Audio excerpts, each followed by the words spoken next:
मैं बिस्तर पर से उठा। अचानक छाती में दर्द होने लगा। कहीं मुझे हार्ट की तकलीफ तो नहीं है? ऐसे विचारों के साथ मैं आगे वाले बैठक के कमरे में गया। मैंने देखा कि मेरा पूरा परिवार मोबाइल में व्यस्त था। मैंने पत्नी को देखकर कहा, थोड़ा छाती में आज रोज से ज्यादा दर्द हो रहा है, डॉक्टर को बताकर आता हूँ। हाँ, मगर संभल कर जाना, काम हो तो फोन करना। मोबाइल में देखते देखते ही पत्नी बोली। मैं स्कूटी की चाबी लेकर पार्किंग में पहुंचा। मुझे बहुत पसीना आ रहा था। स्कूटी भी स्टार्ट नहीं हो रही थी मुझसे। उसी वक्त हमारे घर पर काम करने वाला ध्रुव साइकिल लेकर आया। साइकिल को ताला मारते ही उसने मुझे सामने खड़ा पाया। क्यों साहब, स्कूटी स्टार्ट नहीं हो रही क्या? मैंने कहा, नहीं। आपकी तबीयत ठीक नहीं लगती साहब, इतना पसीना क्यों आ रहा है आपको? साहब, इस हालत में स्कूटी को किक नहीं मारते, मैं किक मारकर चालू कर देता हूँ।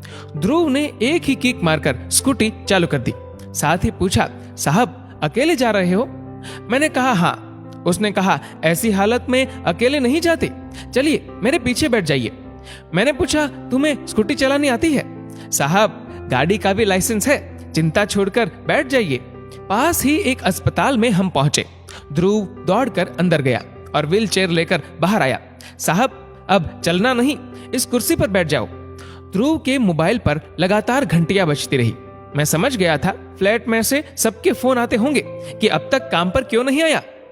ध्रुव ने आखिर थक कर किसी को कह दिया कि आज नहीं आ सकता। ध्रुव डॉक्टर के जैसे ही व्यवहार कर रहा था। उसे बगैर बताए ही मालूम हो गया था कि साहब को हार्ट की तकलीफ है। लिफ्ट में से व्हीलचेयर को आईसीयू की तरफ लेकर गया। डॉक्टरों की टीम तो तैयार ही थी मेरी तकलीफ सुनकर। सब टेस्ट शीघ्र ही किए। डॉक्टर ने कहा, आप समय पर पहुंच गए हो, इसमें भी आपने व्हीलचेयर का उपयोग किया, वह आपके लिए बहुत फायदेमंद रहा। अब किसी भी प्रकार की देरी करना आपके लिए बहुत ही हानिकारक है, इसलिए बिना देर किए हमें हार्ट का ऑपरेशन करके आपके ब्लॉकेज जल्द ही दूर करने होंगे। इस फॉर्म पर आपके स्वजन के हस्ताक्षर की जरूरत है। डॉक्टर ने ध्रुव की ओर देखा। मैंने अब ध्रुव से पूछा, बेटे दस्तखत करने आते हैं? उसने कहा, साहब इतनी बड़ी जवाबदारी मुझ पर न डालो।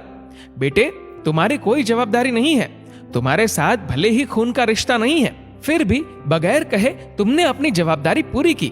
वह जवाबदारी हकीकत में मेरे परिवार की थी। एक और जवाबदारी पूरी कर दो बेटा। मैं नीचे सही करके लिख दूंगा कि मुझे कुछ भी होगा तो जवाबदारी मेरी है। ध्रुव ने सिर्फ मेरे कहने पर ही हस्ताक्षर किए हैं। और हाँ, घर फोन लगाकर खबर कर दो। उसी समय मेरे सामने मेरी पत्नी का फोन ध्रुव के मोबाइल पर आया। वह शांति से फोन सुनने लगा।